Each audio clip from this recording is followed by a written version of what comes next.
L'école du dimanche.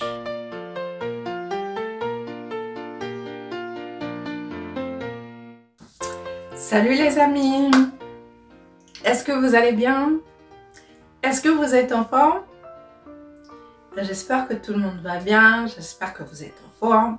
J'espère que vos familles vont bien, que tout le monde va bien à la maison. Moi je vais bien et je suis encore une fois contente d'être avec vous ce dimanche pour parler encore des histoires de la Bible. Mais avant de commencer, je t'invite de te lever de là où tu es. On va faire une toute petite prière et puis on va commencer. Dieu Tout-Puissant, merci d'être avec nous. Merci de prendre soin de nous. Merci parce que tu aimes partager des histoires avec nous. Merci parce que tu veux avoir une relation avec nous. Merci parce que tu veux nous parler. Nous sommes venus pour t'écouter, entendre ta parole. Merci Seigneur pour ton Fils Jésus-Christ que tu nous as donné. Merci pour tout ce que tu nous donnes. Amen.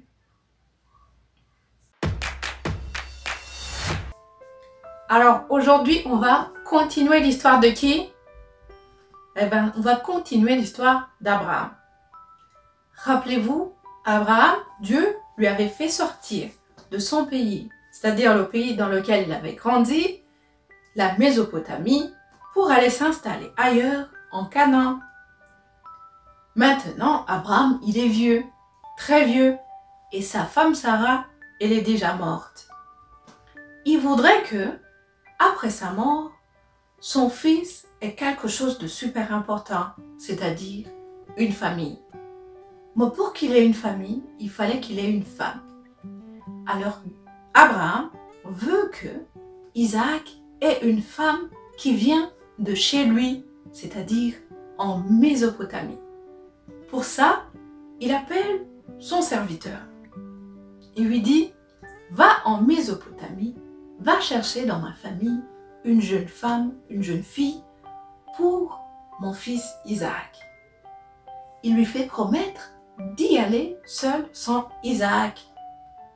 Il lui fait promettre de suivre la voie de Dieu. Alors le serviteur, il part.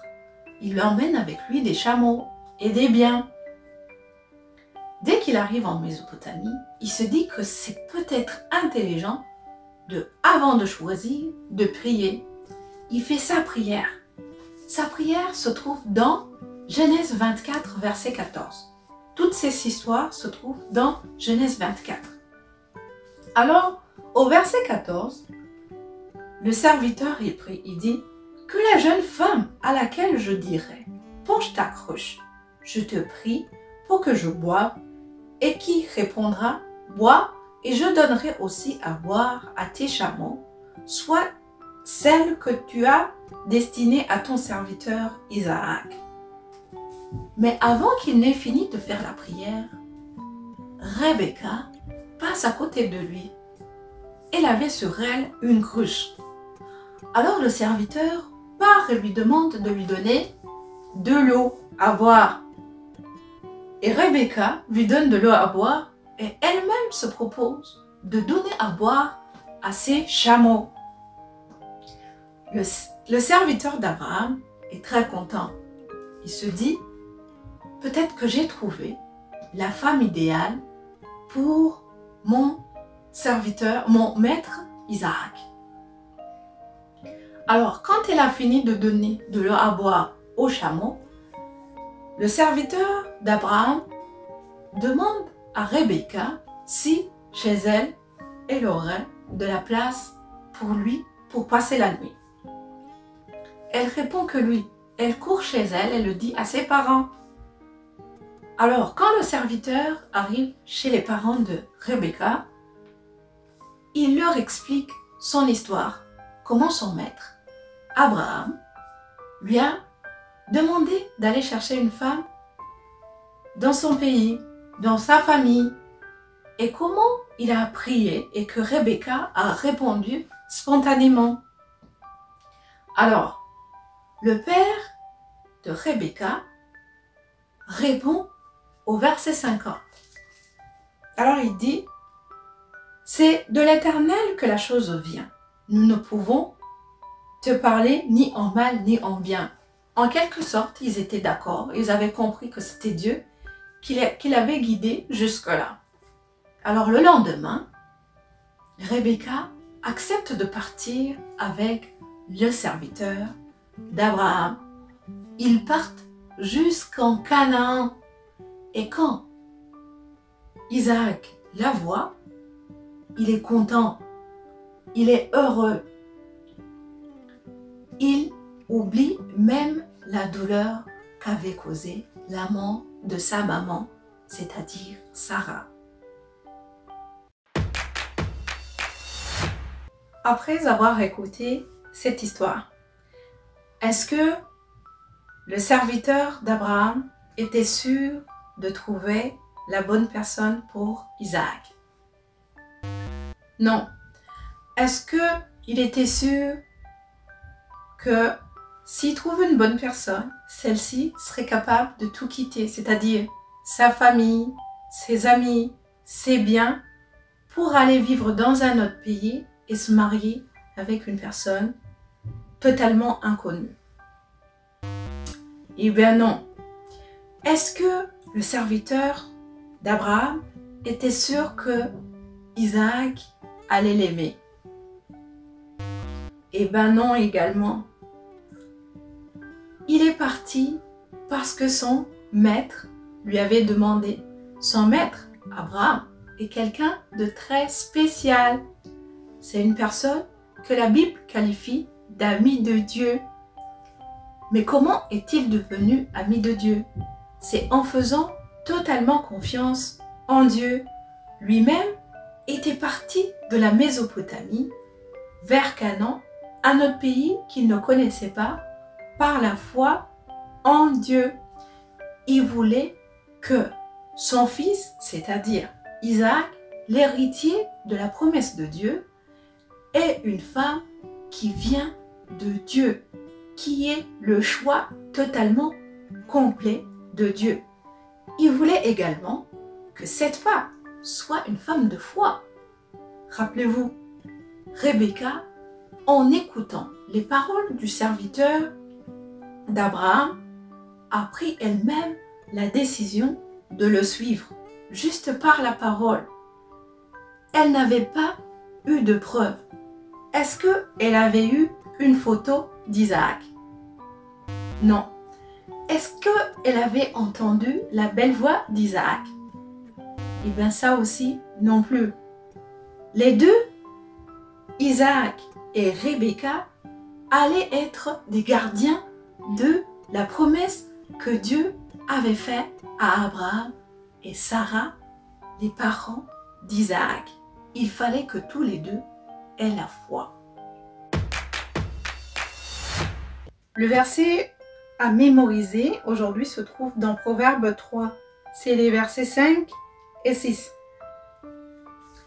On ne pourra pas les mémoriser ensemble aujourd'hui, mais je t'invite à les reprendre tout seul à la maison et les mémoriser. Moi, je vais te les expliquer et toi, ce sera plus facile après de les mémoriser. Le verset 5 dit « Confie-toi en l'Éternel de tout ton cœur et ne t'appuie pas sur ta sagesse. » Ça veut dire quoi se confier?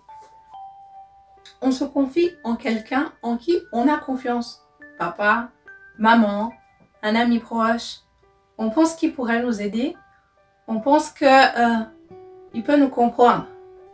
Dieu veut être également cette personne en qui on a confiance, en qui on est sûr qu'il sera présent, on est sûr qu'il pourra nous aider. Alors, il te dit, ne t'appuie pas sur ta propre sagesse. Ça ne veut pas dire que tu n'es pas sage. Hein? Ça ne veut même pas dire que tu n'es pas intelligent. Tu es très intelligent et tu es très sage. Mais ça veut dire aussi que Dieu, il est plus intelligent que tout le monde et que lui, il veut aussi t'aider. Au verset 6, il dit « Reconnais-le dans toutes tes voies, il aplanira tes sentiers. » C'est quoi toutes tes voies? Toutes tes voies, c'est tout ce que tu fais tous les jours, à la maison, à l'école, chez les amis, chez les voisins. Toutes tes voies, c'est à dire aussi toutes tes décisions. Ça peut être des décisions aussi banales que est-ce que je devrais regarder par exemple cette série sur Netflix?